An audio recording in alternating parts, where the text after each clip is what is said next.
Welcome back. We are continuing with White Lies, How the South Lost the Civil War, then Rewrote the History by Ann Bausum. Lie number 1. Slavery was a compassionate institution. Each falsehood of the lost cause sought to sway public opinion. The history of slavery in America was one of the most popular subjects for distortion.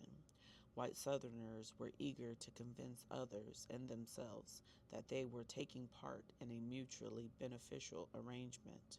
If they succeeded, they could avoid facing blame or guilt for their participation.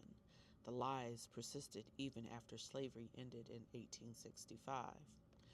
Contrary to all evidence, including the traumatic memories that haunted the formerly enslaved and the lash marks that scarred so many of their bodies, proponents of this false narrative claimed that slavery had been conducted in a humane and thoughtful way.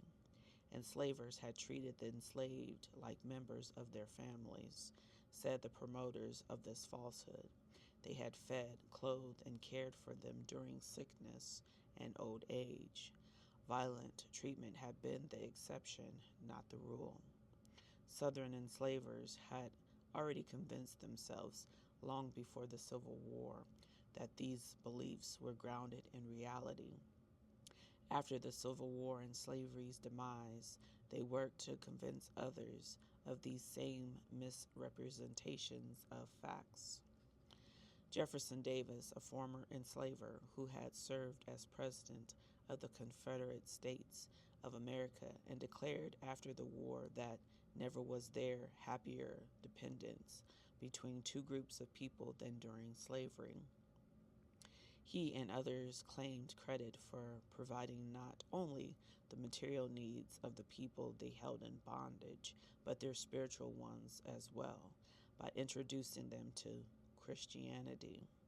As he put it, their enslaved workers had been enlightened by the rays of Christianity. Many whites tried to obscure their past ties to slavery by substituting the word servant for slave when describing their formerly enslaved workers. Such portrayals erase the facts of the misery enslaved people experience, the forced separation of black families, the routine sexual exploitation of enslaved women, the oppression that forbade people to learn how to read, the financial gains whites reaped with the system. All were omitted and ignored.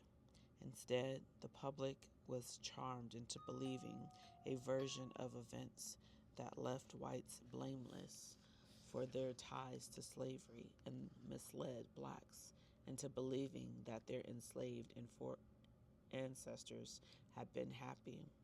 Only in recent decades have scholars and the descendants of the enslaved begun to unwind this web of deceit. By uncovering eyewitness accounts and other evidence of this historical record of the cruelty and the true horror of enslavement in America, they have brought forth facts with the potential to erase the lies. That was lie 1. Slavery was a compassionate institution.